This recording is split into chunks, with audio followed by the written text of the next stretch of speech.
이 나이에 다시 시작할 줄은 몰랐어요. 박정숙 씨, 올해 73. 그녀는 서울 근교의 아파트에서 친구이자 동반자인 김영호 씨와 함께 살고 있다. 법적인 혼인 관계는 아니지만 그들은 서로를 의지하며 살아가는 동반자입니다. 사람들이 뭐라 할까 걱정도 했죠. 하지만 외로움이 더 컸어요. 정숙 씨는 10년 전 남편과 사별했습니다. 아이들은 모두 출가의 타지에서 바쁘게 살아가고 있었고 그녀의 하루는 고요하고 쓸쓸하였습니다. 처음엔 자유롭다고 생각했지만 그 자유는 점점 무거운 고독으로 변해갔습니다. 처음엔 TV가 유일한 친구였죠. 아침에 눈 떠서 잠들기 전까지 아무 말도 안 하고 지나간 날이 많았어요. 그러던 어느 날 동네 복지관에서 열린 탁구 교실에서 김영호 씨를 만났습니다. 같은 나이대에 비슷한 상실을 겪었고 대화가 잘 통했습니다. 영호 씨는 참 따뜻한 사람이에요. 얘기를 하면 귀 기울여주고 웃는 모습이 순박해요. 그냥 옆에만 있어도 마음이 편해지더라고요. 서로 밥을 챙겨 먹고 병원에 동행해주고 종종 시장에 함께 가는 사이가 되기까지는 오래 걸리지 않았습니다. 하지만 문제는 그 후에 찾아왔습니다. 큰아들이 알게 된 날 저한테 그랬어요. 엄마, 이 나이에 뭘 그렇게 창피하게 굴어요. 라고요. 정숙 씨는 한동안 입맛을 잃었다. 자신이 뭘 그렇게 잘못했는지 되물었다. 나는 혼자 밥 먹는 게 싫고 아프면 같이 있어줄 누군가가 필요한 것뿐인데 그게 그렇게 창피한 일인가요? 영호 씨도 마찬가지였다. 그의 딸은 그가 다른 여자를 만난다는 사실에 격분했고 말까지 끊었다. 딸이 저한테 엄마 돌아가신 지 5년도 안 됐는데 어떻게 이럴 수 있느냐며 화를 내더군요. 제 외로움은 이해해주지 않았어요. 정숙 씨는 말한다. 우린 사랑을 하려는 게 아니에요. 누군가와 같이 살아가는 따뜻한 일상을 원하는 거죠. 젊은 날의 열정이 아니라 늙어가는 날의 동반자가 필요한 거예요. 그래도 두 사람은 함께 살기로 결심했다. 함께 살며 잔소리를 듣고 자녀들과 서먹해질지언정 혼자 사는 외로움보다는 낫다고 믿었기 때문이다. 물론 불편한 점도 있어요. 식성도 다르고 생활 습관도 다르죠. 하지만 대화를 하며 조율해가는 그 과정 자체가 즐거워요. 정숙 씨는 말한다. 어릴 땐 함께 늙어갈 사람을 꿈꿨죠. 그런데 아이러니하게도 늙어서야 그런 사람을 만났어요. 뒤늦게 찾아온 인연이지만 그래서 더 소중한 것 같아요. 영호 씨도 덧붙인다. 매일 아침 눈을 뜨면 누가 부엌에서 밥 짓는 냄새를 풍기고 있다는 것만으로도 이 삶이 따뜻하다는 생각이 듭니다. 정숙 씨는 고개를 끄덕이며 말한다. 나이 든다는 건 무언가를 포기하는 게 아니라 다른 방식으로 삶을 다시 꾸리는 거라고 생각해요. 주변 이웃들도 처음엔 수군거렸지만 시간이 지나자 그들의 선택을 이해하기 시작했다. 어느 날 이웃 아주머니가 그러더군요. 부러워요, 정숙 씨. 나도 그렇게 살고 싶어요. 그 한마디에 눈물이 핑 돌았어요. 정숙 씨는 오늘도 시장에서 두 사람분의 반찬거리를 산다. 영호 씨는 전기밥솥에 미리 쌀을 씻어 두고 기다린다. 누군가를 위해 반찬을 만드는 일. 그게 이렇게 행복한 일인 줄 몰랐어요. 늙어서 시작한 동거, 그 안엔 낯선 설렘과 새로운 안정감이 공존한다. 이 나이에 설렌다는 게 웃기죠? 근데 정말 그래요. 매일 아침이 기대되는 건 오랜만이에요. 이들의 이야기는 우리에게 묻는다. 당신은 누구와 함께 늙어가고 싶으신가요?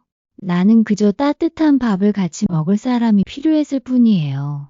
정숙 씨의 말처럼 누군가와 함께 밥을 먹는다는 건 단순히 끼니를 해결하는 차원을 넘어선다. 누군가를 위한 국을 끓이고 그 사람의 젓가락 소리를 들으며 함께 식탁에 앉는 일. 그것은 하루 중 가장 큰 위로가 된다. 어느 날 영우 씨가 이런 말을 했어요. 오늘 국맛이 참 좋네요. 별말 아닌데 그 말이 그렇게 반가울 수가 없더라고요. 그 말 한마디에 마음이 뭉클해졌다. 혼자 살 때는 밥이 차갑게 식을 때까지 그냥 내버려 두기 일쑤였고 국을 끓이는 일조차 귀찮게 느껴졌었다.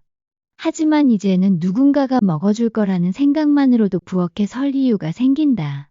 처음엔 각자의 방을 쓰자고 했어요. 서로 불편할까 봐요. 그런데 하루는 제가 몸살이 났는데 영우 씨가 밤새도록 찜질해 주더라고요. 그날 이후로 같은 방을 쓰게 됐죠. 이야기를 들으며 웃던 정숙 씨는 잠시 말을 멈추더니 조용히 덧붙였다. 아이들이 아직도 완전히 이해해 주는 건 아니에요. 명절에도 함께 오진 않죠. 그래도 전화는 가끔 와요. 전 그걸로도 괜찮다고 생각해요. 영호 씨는 그 말을 듣고 정숙 씨의 손을 잡는다. 이해받는 게 항상 먼저는 아니에요. 우리가 서로를 이해하면 된다고 생각해요. 그 말에 정숙 씨는 고개를 끄덕이며 미소를 지었다. 예전엔 누군가의 허락을 받아야만 무언가를 시작할 수 있다고 생각했어요. 그런데 이제는 나 자신의 선택이 제일 중요하다는 걸 배웠어요. 두 사람은 매주 금요일마다 함께 근처 산책로를 걷는다. 벚꽃이 피면 꽃잎을 줍고 비가 오면 우산을 나눠 쓴다. 그들이 함께 걷는 길에는 말보다 더 많은 마음이 담겨 있다. 사람들은 종종 말하죠. 늙으면 그저 조용히 살아야 한다고. 근데 전 이제야 진짜 삶을 사는 느낌이에요. 동거를 시작하며 겪는 불편함도 분명 존재한다. 가사 분담 문제, 각자 생활 습관의 차이, 작은 오해와 갈등도 있다. 하지만 그 모든 걸 대화로 풀 수 있다는 믿음이 두 사람을 지탱시켜준다. 한 번은 제가 반찬통을 제대로 닫지 않아서 김치 국물이 새버렸거든요. 그날 영호 씨가 살짝 짜증을 냈죠. 전 또 속상해서 말도 안 했고요. 그런데 저녁에 조용히 제 옆에 와서 미안해요. 내가 예민했어요 그러더라고요. 정숙 씨는 그 말을 듣고 마음이 풀렸다고 한다. 서로 미안하다고 말할 수 있는 관계, 그게 얼마나 귀한 건지 이제야 알게 됐어요. 영호 씨는 고개를 끄덕이며 덧붙였다. 예전에는요, 남자 체면에 먼저 사과하는 게 쉬운 일이 아니었어요. 그런데 정숙 씨와 살면서는 그게 아무것도 아니더라고요. 그냥 내가 아끼는 사람 마음이 상하면 그게 더 싫어요. 그들은 함께 늙어가는 삶을 선택했다. 남들이 뭐라 하든, 자식들이 반대하든, 자신들의 외로움을 인정하고 받아들이기로 한 용기 있는 선택이었다. 우린 특별한 뭔가를 바라는 게 아니에요. 그저 누군가의 따뜻한 숨결이 느껴지는 집. 그 안에서 하루를 마무리할 수 있으면 충분해요. 정숙 씨는 커피를 내리며 말한다. 지금 제 인생에서 가장 중요한 건 매일 아침 잘 잤어. 라고 말해주는 사람이 있다는 거예요. 이 늦은 동거는 사랑이라는 말보다 더 깊은 의미를 담고 있다. 보호가 아닌 동행, 소유가 아닌 존중, 집착이 아닌 이해.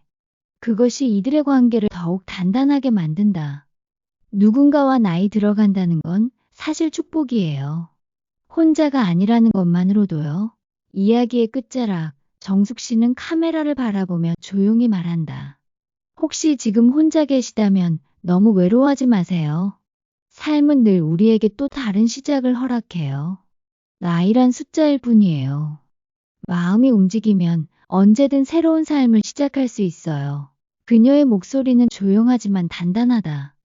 그리고 그 말은 같은 시간 속을 살아가는 수많은 시니어들에게 따뜻한 위로가 되어 가슴에 내려앉는다. 우리도 처음엔 두려웠어요. 이게 맞는 선택인지, 아이들을 속이는 건 아닌지 수없이 고민했죠. 정숙 씨는 고개를 천천히 끄덕이며 말했다. 고요한 거실, 창밖으로 들어오는 오후 햇살 아래 그녀의 목소리는 그 어느 때보다 진심으로 가득했다. 하지만요, 결국 중요한 건 내 마음이었어요. 나는 외로웠고 따뜻한 대화를 원했고 그걸 영호 씨와 나누고 있었어요. 그게 죄일까요? 그녀의 질문은 우리 모두에게 묻는다. 노년의 사랑, 노년의 동반자 관계는 여전히 낯선 주제다. 익숙하지 않다는 이유로 당연히 포기해야 한다는 인식이 사회 전반에 깔려 있다. 한 번은 마트에서 같이 장을 보는데 어떤 분이 절 힐끔 보시더라고요. 그 눈빛이 뭐랄까, 마치 잘못된 걸 보고 있는 사람처럼요. 그 순간 정숙 씨는 고개를 숙였다. 하지만 영호 씨는 그녀의 손을 잡고 단호하게 말했다. 우리가 잘못한 게 없잖아요. 그냥 같이 밥 해먹고 같이 웃고 싶을 뿐이에요. 그게 왜 이상하죠? 그 말에 정숙 씨는 눈물이 났다. 그리고 그 순간부터 남들의 시선을 견뎌낼 힘이 생겼다. 이젠요, 누가 뭐래도 당당하게 말해요. 네, 함께 살아요. 서로에게 힘이 되는 사이예요. 라고요. 두 사람의 일상은 특별하지 않다. 아침에 같이 신문을 보고, 점심엔 반찬을 나눠 먹고, 오후엔 텃밭을 가꾸고, 저녁엔 TV를 보며 졸기도 한다.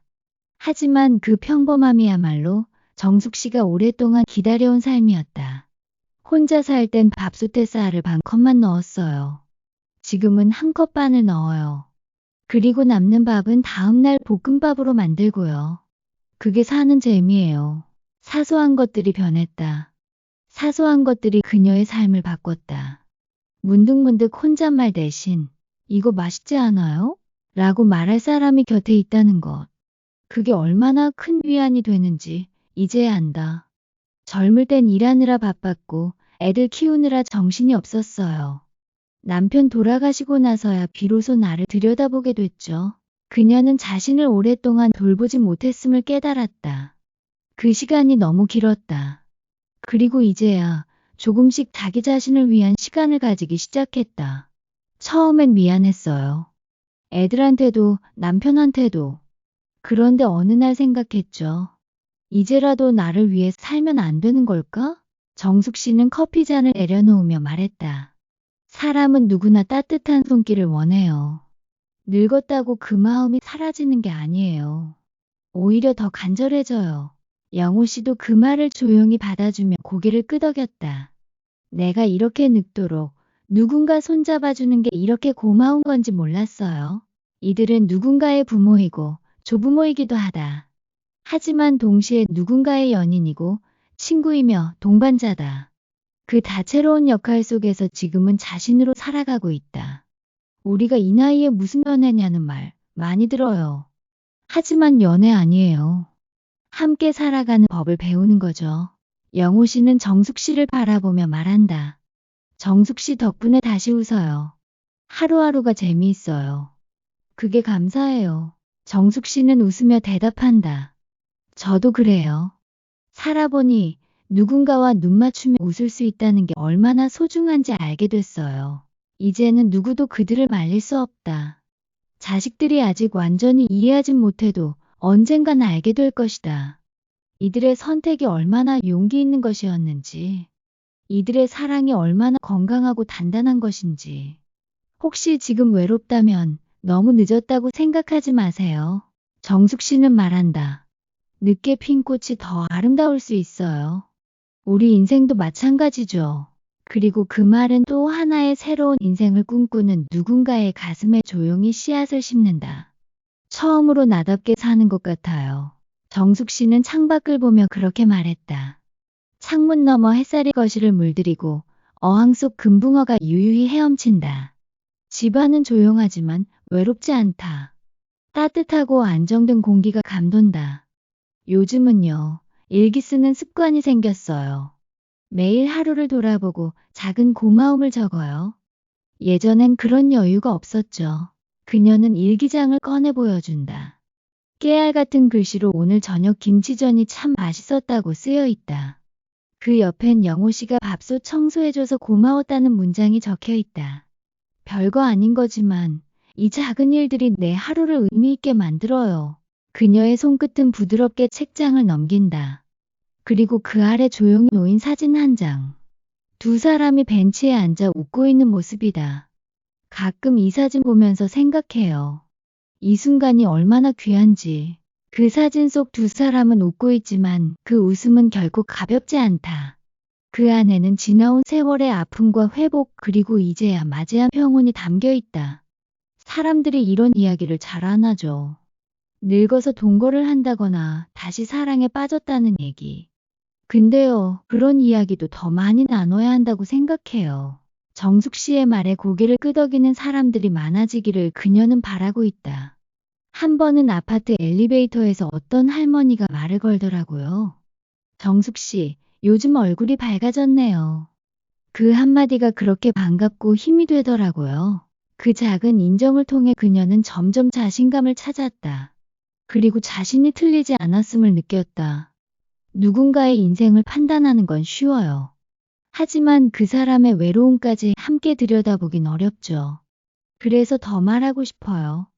우리 삶도 존중받아야 한다고요.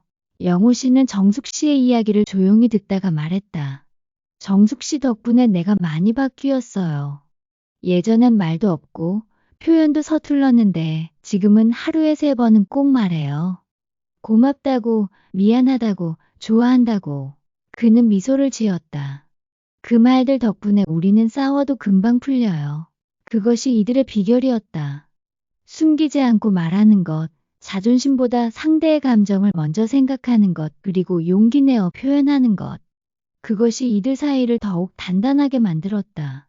사람들은 늙으면 사랑이 식을 거라고 생각하잖아요. 근데 저는요, 지금이 제일 뜨거운 것 같아요. 물론 격렬하진 않지만 마음이 늘 움직여요. 정숙 씨의 말에 영호 씨가 장난스럽게 덧붙인다. 뜨거운 건 아니고 은근히 따뜻하죠. 된장찌개처럼요. 두 사람은 소리 내어 웃는다. 그 웃음은 삶의 후반전에서 비로소 피어난 여유이고 진심이며 회복이다. 젊은 시절엔 조건을 많이 따졌던 것 같아요. 직업, 성격, 집안, 그런데 이 나이가 되니까 그런 거 다 필요 없어요. 하루를 편안하게 보낼 수 있는 사람, 그게 전부예요. 정숙 씨는 말한다. 사람은 결국 마음이 편한 곳으로 돌아가게 돼요. 이들은 더는 누구의 기준에도 맞추지 않는다. 이제는 오직 서로에게 맞춰간다. 그 작은 조율의 과정에서 서로를 이해하고 함께 늙어가는 삶의 가치를 다시 쓰고 있다. 이젠 내 나이를 좋아해요. 이 나이여서 가능한 게 있어요. 여유, 포용, 따뜻함. 젊었을 땐 미처 몰랐던 것들이죠. 정숙 씨의 말은 들을수록 깊고 따뜻하다. 그녀의 삶이 증명한다. 노년에도 관계는 가능하고 변화는 실현 가능하며 사랑은 여전히 유효하다는 것을. 이제는요, 외로워하지 않아요. 더는 밤에 혼잣말을 하지 않거든요. 그녀는 창밖을 바라보며 덧붙인다. 창밖 저녁 하늘을 같이 본다는 것, 그걸로 충분하죠. 그리고 이 장면은 말없이 전해진다. 이들이 지금 누리고 있는 삶은 누구보다 따뜻하고 아름답다는 것을. 삶은 언제든 새로 시작할 수 있다는 사실, 지금 함께 확인해 보세요. 구독과 좋아요는 영상 제작에 큰 힘이 됩니다.